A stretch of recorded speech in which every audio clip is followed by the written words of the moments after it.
The secret side of me, I never let you see. I keep it caged, but I can't control it.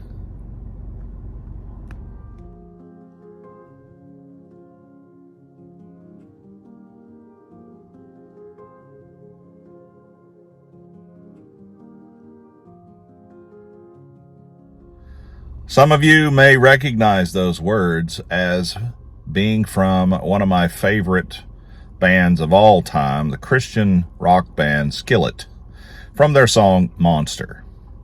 And I never have seen this song played out so fully as I have in my own life from time to time. Do we not all have a beast inside of us that we have to control?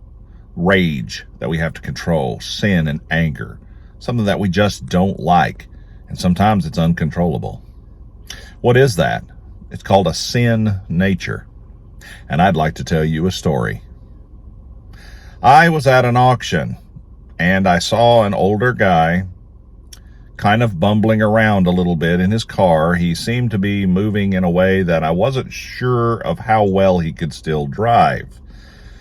He seemed to be kind of not paying attention to what he was doing, but ultimately he backed his vehicle up and he had purchased some stuff and he was struggling to get it in his car. Well, being a good Christian, and at the suggestion and prompting of my wife, I waltzed over to where he was loading his car up, and I helped him load it up with all this stuff he had bought. He could barely get it. He had a cane, and he was struggling, and it was difficult for him, you know. And he didn't even thank me. How dare him, right?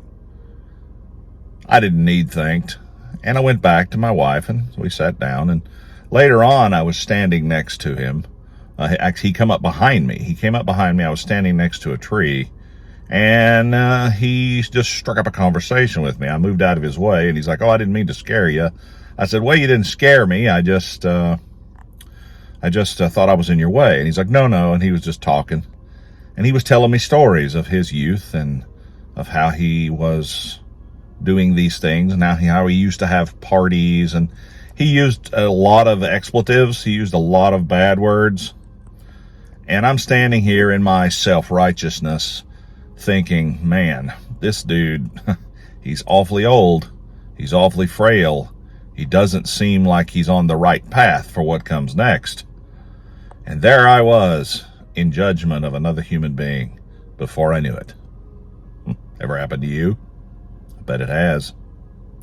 And as I sat there and talked to him, tried to be nice, and all of those things, and we had a decent conversation. But as he went away, I'm thinking, my goodness, I'm glad I'm not like that. Yeesh. I don't want to be like that. My goodness.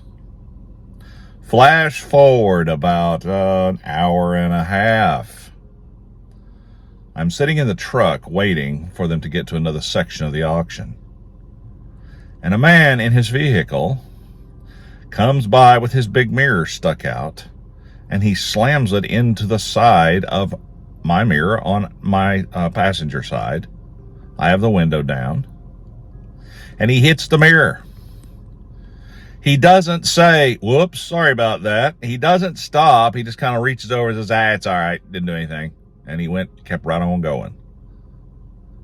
And I thought some very unfavorable thoughts about that gentleman. I even think I said an inappropriate word. We'll not get into that. Have you ever done that? And I'm just like, really?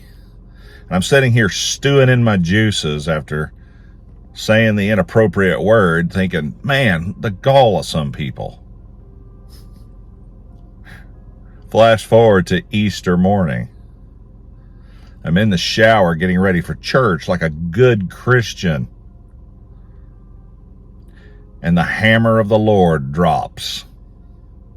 Where a lot of times I get my insights is in the shower. I've never understood it, but a lot of times that's where I will get something profound. And he's like, "What's up, hypocrite? You sat in judgment of an old man because he had a bad mouth, and you uttered some of the same words, at least one of them, that he had used after sitting in judgment of him because of your own beast, your own sin, your own discontent and anger within your own heart. Are you like that dude in the Bible, Tommy Boy, that said, Lord, thank you that I am not like those sinners and publicans. Thank you, Lord, that I am righteous. You want to get humbled? When the Lord does it, you certainly feel it. And I'm like, I'm a hypocrite. Now, maybe I'm being a little too hard on myself because we are all just human, and I try not to go around using bad words, but the point being is, are we not all fallible and full of faults and in need of Jesus in the same way? I've turned my heart over to Christ, and he forgives me of my sin. The only thing that I have to boast in is his blood and his death for me that saved me. My old friend, maybe he doesn't know Jesus. Maybe he doesn't have that. Maybe he needs it badly. Our world needs it badly. Think about it, folks.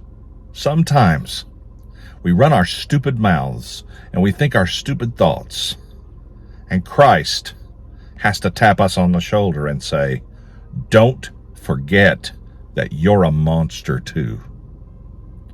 The only difference between you and the lost is my blood. Be thankful. And get up and do better.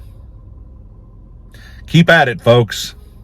There's a new day coming when all things will be made new, and we'll no longer struggle with our own stupidity and ignorance and our own sinful nature. God bless you. I hope your Easter was wonderful. Be kind to each other. See you next time.